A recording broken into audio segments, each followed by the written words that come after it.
All right, we're good to go. We're live. Let's Perfect. go. Lovely, All mate. right. So we've got a couple of questions, Nick, from our students addressing different things. Yep. First of all, we're going to put you straight on the spot because I'm having to answer this one because I'm kind of in a pickle. Yeah. If only one, what is the most ultimate stretch, flexibility, mobility to do post training to alleviate soreness Yeah. across the whole body? That's Yeah. the That's magic pill, right? yeah, exactly right. I mean, look, my answer will be there is probably no such thing.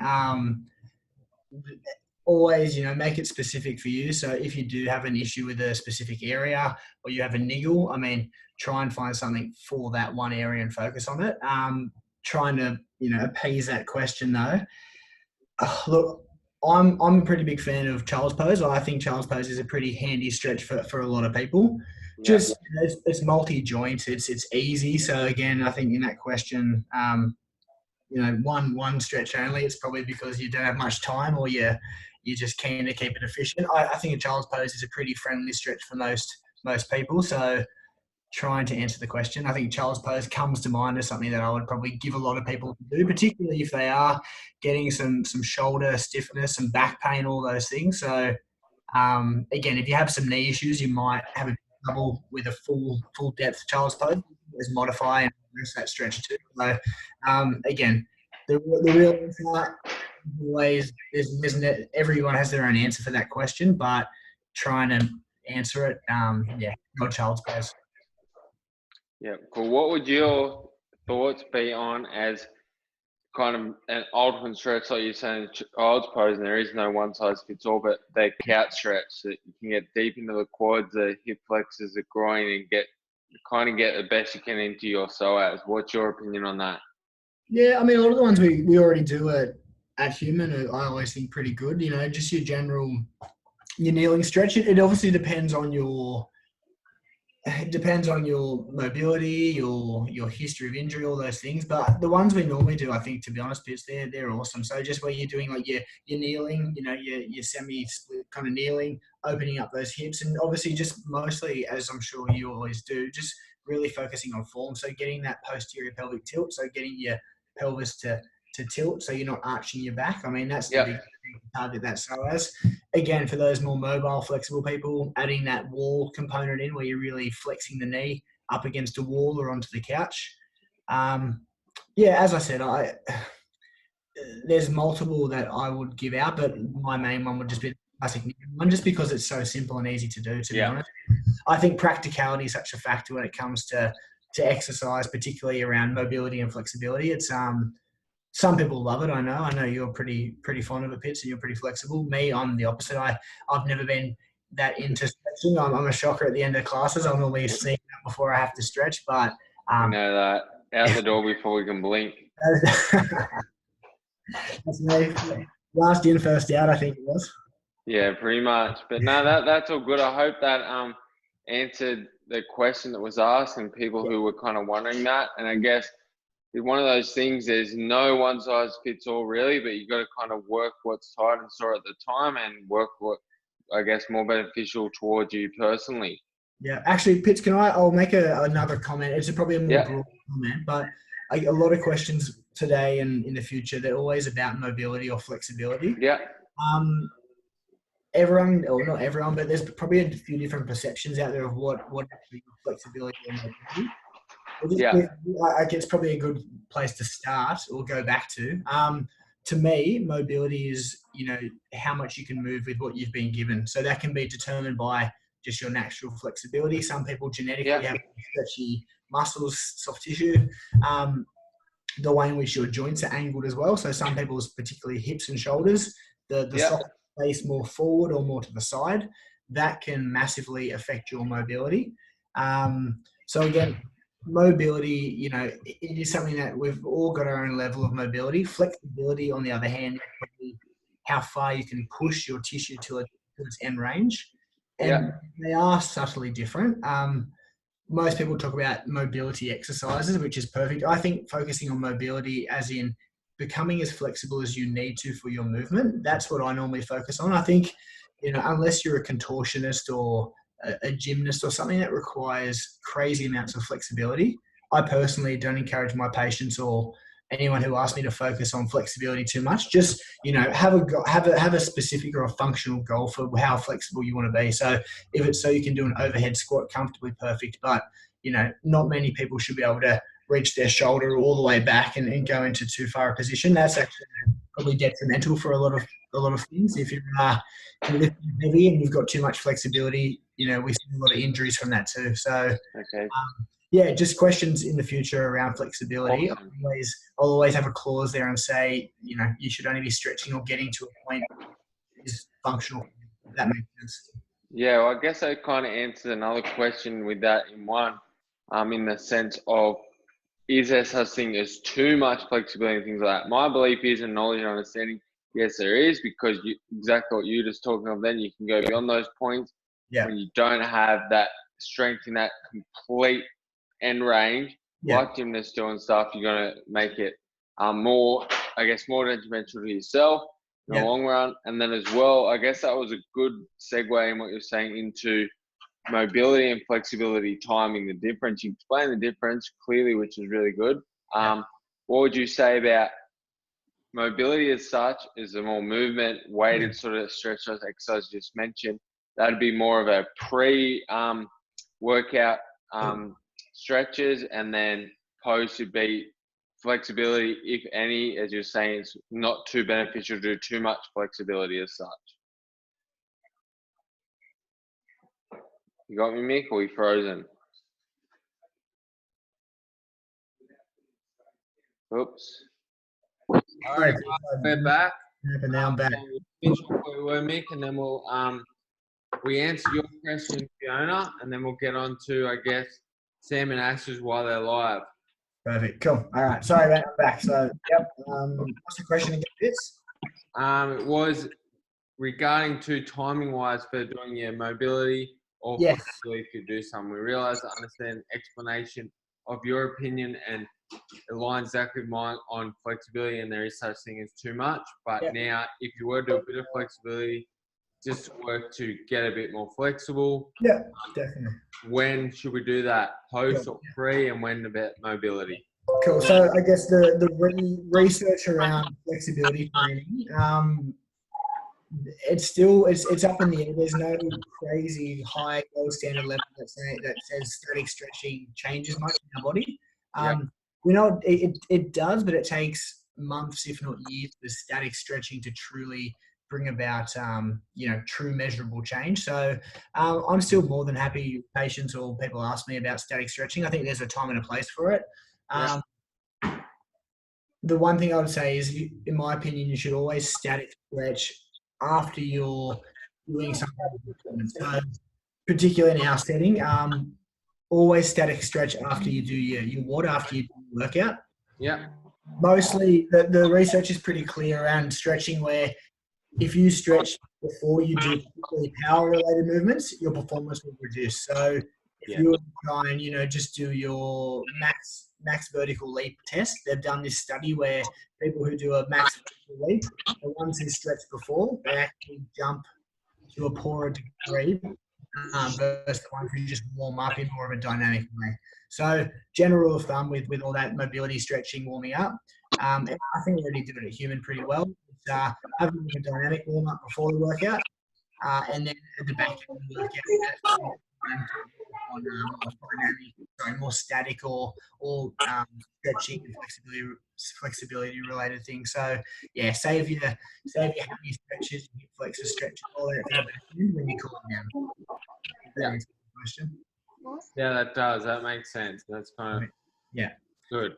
And as I said, otherwise, the other time, as you said, in front of the television, do your mobility when you're relaxing, when you're cruising. I've got the other question here. So I think Ash, you were asking about any specific back exercises. Yeah. Perfect. Again, it depends on who you are. Normally, the main things I think about for low back is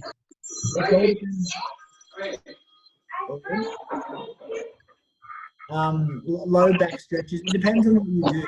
We're always looking to move the balance. So I'm going to turn that down. Cool. So, Ash, for you, you're young and fit, you're running around all day, you're sitting at school a little bit. For someone like you, I would say, if you've been sitting for a while, the best thing to do after sitting, and this is really simple, would be, kind of see me. So, just literally doing some extensions. You can do that. Or exactly how you're laying now, Ash. You're laying on your tummy in that extended position. That's perfect. So if you're doing a lot of sitting, trying to get a bit more extension-based positioning of your spine's perfect. Or if you're the other way, if you have an occupation where you're on your feet all day, you might actually want to go into more of a child's pose or sit on a chair and bend over and touch your toes, round your back out, flex your back. As I said, there's probably, again, like most answers, there's not one size fits all, but general rule of thumb, if you've done a lot of standing, maybe do some rounding exercises, vice versa. If you've done a lot of sitting, try and do some extension based.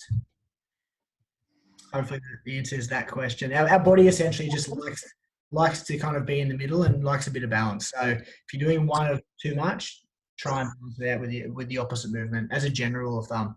If it hurts, stop and then, speak to me or Pitts or someone and give them more specific advice. Yeah. Okay. That was good, Mick. I like that last bit. A lot of people don't really tend to, if it should feel uncomfortable, but if there's any pain, comfort's different to pain. Feeling pain, stop. That's it. Yeah, exactly right. You've got that stretch feeling, which we all like. It's a bit uncomfortable, but yeah, it shouldn't be more than a mild to moderate discomfort. Awesome. Perfect. And then I think Sam had neck stretches and how to release neck tightness. Yeah. Okay.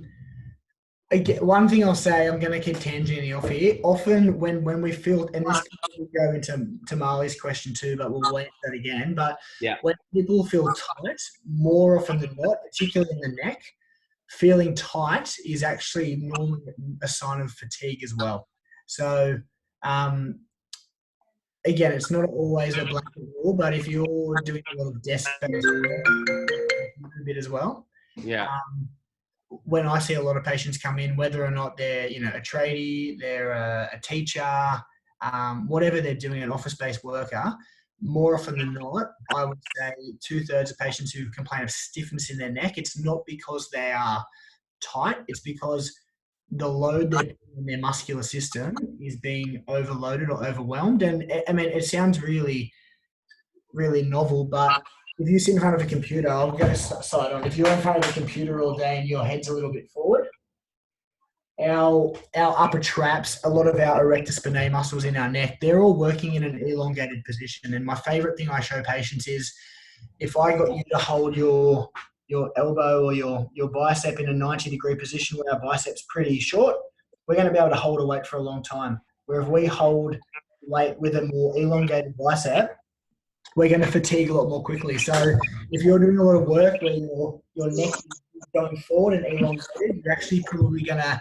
feel stiff, but it's more due to being posturally overloaded or having relative weakness to.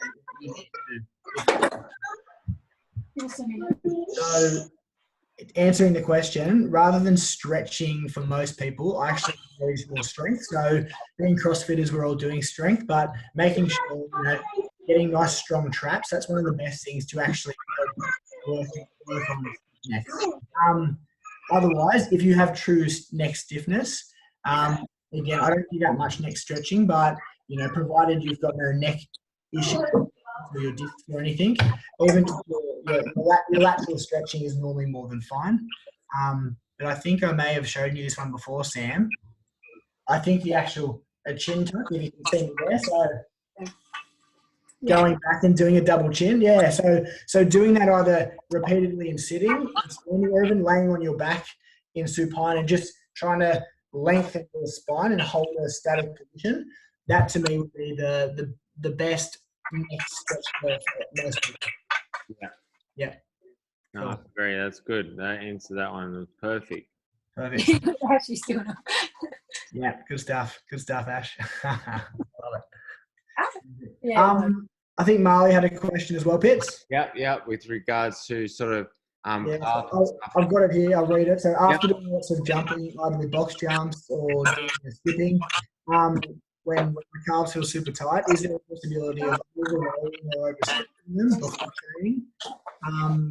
Or is this the best thing to do? So, yeah, kind of going back to a few points with the calves in particular, I wouldn't be doing too much calf stretching in a static sense before a WOD that has a lot of box jumps or skipping, a lot of plyometric movements.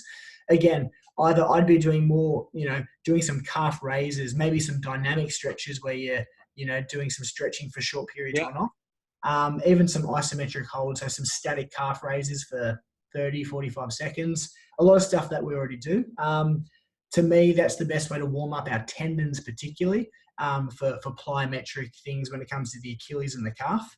Can you overstretch? Again, definitely. I think you can overstretch relative to you. So if you don't stretch much, but then for whatever reason you've done a lot of skipping and you fatigue those calves and they've become sore and they feel tight, if you haven't stretched much for the last 6 months and then you go and do a 5-minute stretching session and then 10 minutes of rolling after, you're possibly going to do either some damage or pull up sore. Again, just our body, just like our training, we always try and, with the deadlift, you're not going to go and try and lift 180 kilos to start with. You're going to start wherever 100 kilos and build up.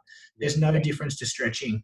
If you don't stretch much, start small and build up to it. And that's just a common principle with all training modalities, I think. But again, because stretching isn't very hard or it's not that high in load or intensity, a lot of people probably don't perceive that actually if you do too much too soon, you can hurt yourself just as bad as if you were to go to a heavy 1RM lift.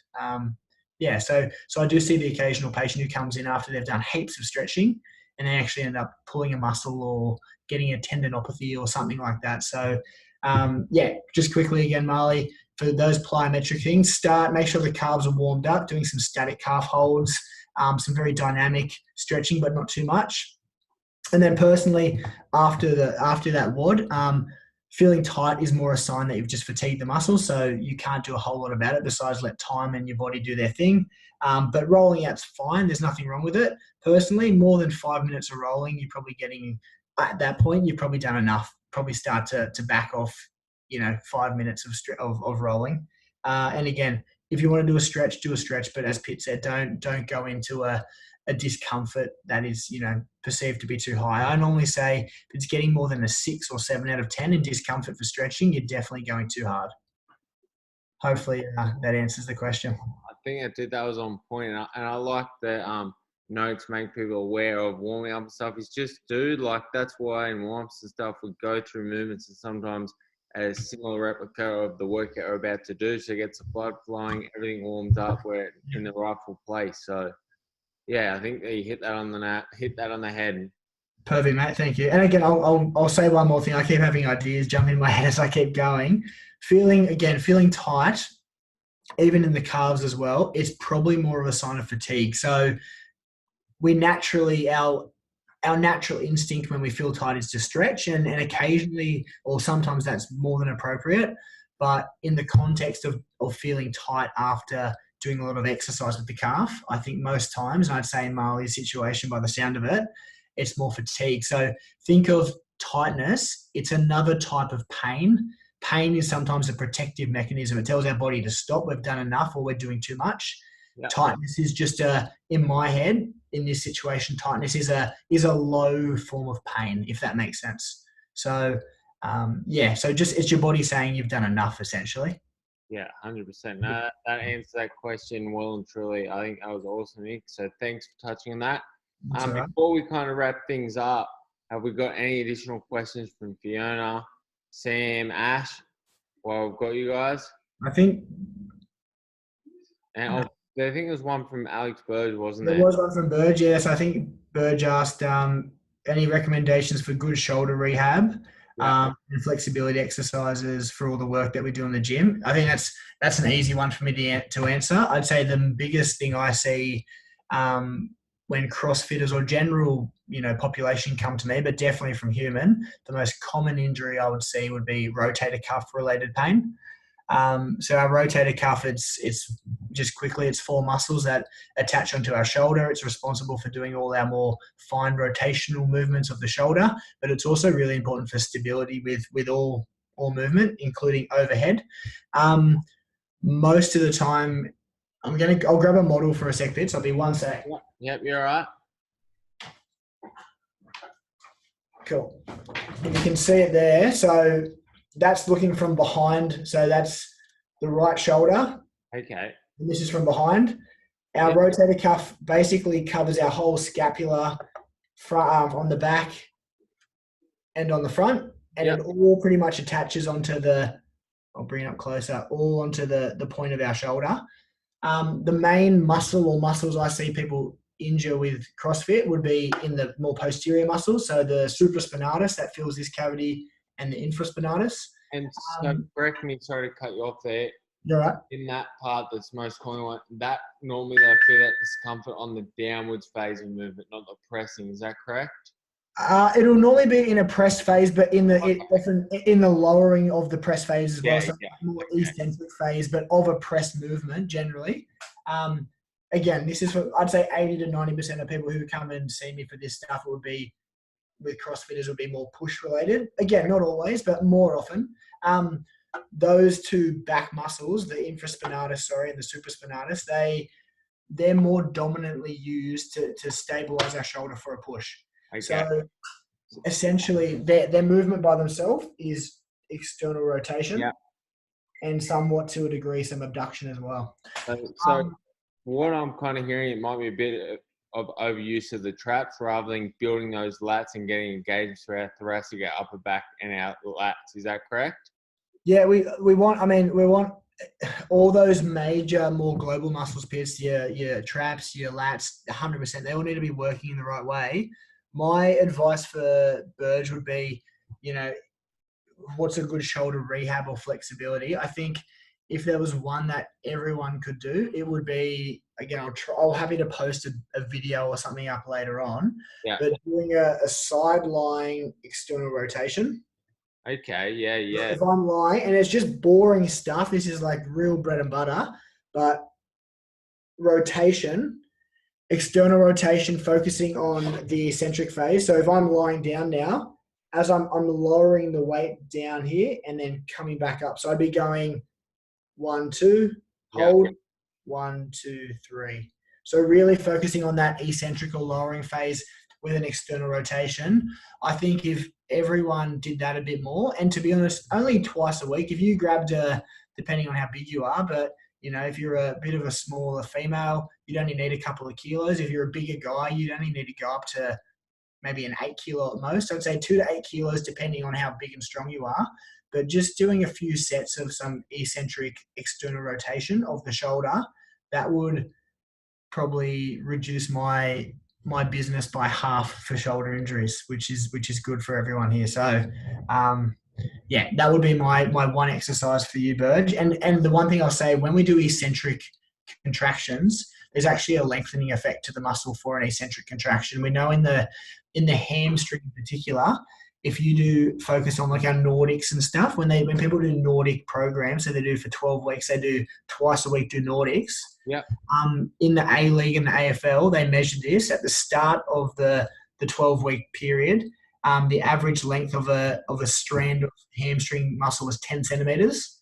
By the end of it was 12.5 centimeters. So they had a 1-inch change or lengthen in their muscle fibers with 12 weeks of doing eccentric loading. So I guess going back to all the questions, and this is probably the biggest takeaway, for most injuries and flexibility, if you can come up with an eccentric style of strengthening that, you'll A, get stronger, and B, probably get longer as well. So as I said, that could be if you're struggling getting into a nice position with a deadlift or pulling from the ground with a clean or a snatch, and you feel like your hammies are tight, or they just feel like you don't have enough flexibility or mobility, Nordics would be perfect. Again, if you're feeling a bit weak or niggly in the shoulder, your side lying external rotation focusing on eccentric would be perfect. And you can apply that to nearly any muscle group. But as I said, they're probably two of the biggest ones that I would see from CrossFit. Okay, cool. So that's pretty much, we could keep going all night, all day on that topic of the shoulder, so that we don't dig too deep down that rabbit hole, already opening up a whole can of worms. That could be a good topic when we hit this again next time, to go more specific, and we can spend the Yeah. 20, 30 minutes on shoulder performance care, maintenance, and rehab work. Perfect. Yeah, I would think, yeah, exactly. Maybe next time let's do bulletproofing the shoulder. Sounds good. And before we go, we just want to get a shameless plug from Mick with his practice today, because he looks after everyone at Human, their friends. So let's hear it, Mick. Guys, if you do need some help, we're at Health Point Mingara. Our number's 4314-0400, or feel free to message me on Facebook. Always happy to have a quick chat first, kind of screen an injury, and then I can book you in, or talk to Pete so you can text me. Otherwise, at the moment, this is a bit off the track, but with the whole coronavirus stuff, we're doing a lot more telehealth. So it's more like this stuff, more Zoom-based conferencing. It's $60 versus a normal, well, it's a bit less for you guys. It's always a discount, but it's $50-something for you guys versus closer to $100. So if you're someone who has issues at the moment and you're looking for bang for buck and you feel like you just need more, education and discussion, and you're happy to just sit there on camera and I'll tell you what to do, that's probably now's a good time to actually just do a half price appointment, and we'll do it over Zoom or FaceTime or whatever. And you should still get all the information you need to go away and do your training at home. All right, guys. So there you have it. Now is the time to jump on and get half price treatment. It is virtual, but Jesus, if you didn't take anything away from this, I don't really understand how you could not have. So just jump on, make an appointment, get virtual, and get your problems and questions solved and answered. Anyway, guys, we're going to leave it there and look forward to checking you next time. Thank you for your time. My pleasure. See you guys. Cheers, mate.